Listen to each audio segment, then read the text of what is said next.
کیونکہ ان دونوں ٹیموں سے بہت زیادہ ایکسپیکٹیشن تھی اس سیزن میں. یہ کہا جائے تو غلط نہیں ہوگا کہ ان دونوں نے ڈرافٹ میں بڑی اچھی اور بیلنس سائڈ بنائی تھی, لیکن کچھ غلطیاں ایسی ہوئی تھی جو پچھلے گیم میں پتہ چلا سامنے آئی. جیسے اگر کراچی کی بات کی جائے تو کراچی کا اسپن ڈپارٹمنٹ ویک ہے, بلکہ یہ کہنا ہی غلط ہے کہ اسپن ڈپارٹمنٹ ویک ہے, اسپن ڈپارٹمنٹ ہے ہی نہیں. وہی پرابلم ہو رہی ہے جو پاکستان ٹیم کے ساتھ ہو رہی ہے کہ ہم خوشدل کو مین اسپنر کے طور پہ کھلا رہے ہیں. وہ مین اسپنر نہیں ہے, وہ 2 اوور تو کرا سکتے ہیں, پارٹ ٹائم اسپن کے آپشن تو ہو سکتے ہیں, بٹ ان پہ ساری ذمہ داری ڈالنا یہ بہت غلط ہے. اور آن دی ادر ہینڈ کوئٹہ کے ساتھ پرابلم یہ ہے کہ انہوں نے جو شعیب ملک کو لیا ہے, اب اٹس ہائی ٹائم کہ شعیب ملک خود ریئلائز کریں کہ اب ان کی جگہ نہیں بنتی ہے. یہ اب بس بات ہو گئی ہے ختم. ساتھ میں دوسرا جو فہیم اشرف کا آپشن انہوں نے ڈالا ہے, ان کی بری طرح سے پٹائی ہوئی ہے, تو یہ مجھے ویک لنک لگ رہے ہیں کوئٹہ کی ٹیم میں. تو خامیاں دونوں ٹیموں کی نظر آ رہی ہیں. شعبہ اسٹرانگ کون سا ہے؟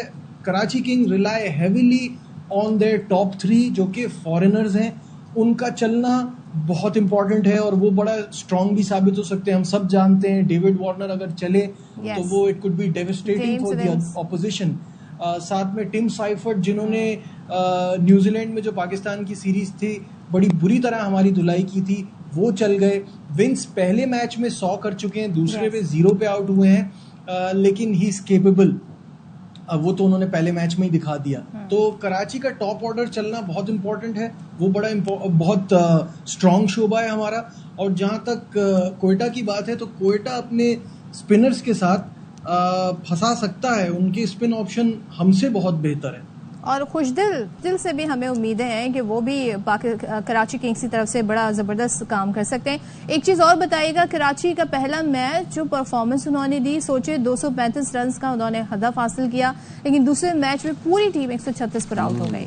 تو کھلاڑیوں نے آپ کے خیال میں پہلے میچ اور دوسرے میچ کو اگر ہم دیکھیں, غلطیاں کہاں کی, کیا غلطیاں؟ جی بالکل, پہلے میچ میں جو کراچی کنگ نے رن چیز کیا وہ تو پی ایس ایل ہسٹری کا 3rd سکسیسفل ہائیسٹ رن چیز ہے. لیکن جہاں آپ دوسرے میچ کی بات کر رہے ہیں جس میں ہم 136 بنانے میں کامیاب ہوئے, وہ بھی اینڈ میں حسن علی اور خوشدل نے رن کر لیے, ورنہ لگ رہا تھا جو کراچی کنگ کا لوئسٹ ٹوٹل ہے نا پی ایس ایل ہسٹری کا 108, شاید ہم اس سے بھی پیچھے رہ جائیں. یہ کراچی کنگ سے زیادہ پرابلم ہے کوئی بھی ٹیم جب لاہور قلندر کے اگینسٹ کھیلے گی اور وہ پہلی باری میں 200 ٹچ کر جائیں گے تو پھر رن چیز بہت مشکل ہے, کیونکہ لاہور کی بالنگ از فینومینل. ایک تو سب سے بڑی بات, شاہین شاہ آفریدی فارم میں آ گئے ہیں. وہ ارلی آن جو ان کے شروع کے اوورز ہوتے ہیں وہ بڑے ڈیڈلی ہوتے ہیں, اور وہ انہوں نے کراچی کے خلاف کر کے دکھائے. ساتھ میں جہاں ان کی بالنگ میں ایک ویکنس نظر آ رہی تھی کہ راشد خان نہیں ہوں گے تو کیا ہوگا, وہ کمی پوری کر دی رشاد حسین نے جو بنگلہ دیشی اسپنر ہیں. وہ بہت بریلینٹ بالنگ کرا رہے ہیں. آصف آفریدی کا آپشن ان کے پاس بڑا شاندار ہے. تو اوور آل زمان خان کے آنے کے بعد بھی اوور آل بالنگ از سو ڈیڈلی کہ ان کے خلاف آپ کو اگر آپ نے جیتنا ہے تو پہلے اگر یہ بیٹنگ کر رہے ہیں تو ان کو 170-175 پہ روکنا مسٹ ہے. جہاں 200 ٹچ کر لے گا لاہور قلندر, وہاں ان کو ہرانا بہت مشکل ہو جائے گا. یا تو آپ پہلے بیٹنگ کریں تو ہی فائدہ ہے, ادروائز اگر لاہور پہلے بیٹنگ کر رہا ہے تو بڑا سکور ہوگا, تو ان کی بالنگ ہر کسی کو پھنسائے گی جیسے انہوں نے کراچی کو پھنسایا. تو نجیب ایک چیز اور بتائیں, ہم یہ دیکھ رہے ہیں کہ کراچی کنگز میں ہمیں اسپنر کی کمی محسوس ہوتی ہے. اب اگر محمد نبی کی بات کریں تو بیٹر بھی بہت اچھے ہیں, اسپنر بھی بہت اچھے ہیں, تو آج کھلانا چاہیے پھر انہیں. واہ صدف, کیا شاندار سوال کیا آپ نے. بالکل کراچی کا اسپن ڈپارٹمنٹ بہت ہی ویک ہے, اور میں بھی یہی بار بار بول رہا ہوں کہ محمد نبی کا آنا بہت ضروری ہے.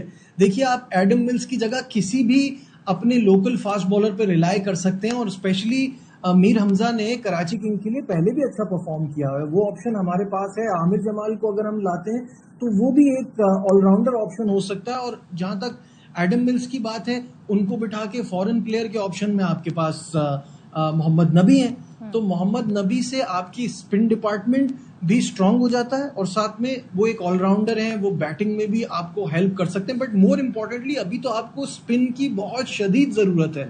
تو نبی ہیز پلینٹی آف ایکسپیرینس دنیا بھر میں لیگز کھیلنے کا بھی اور ویسے بھی. تو یہ ایک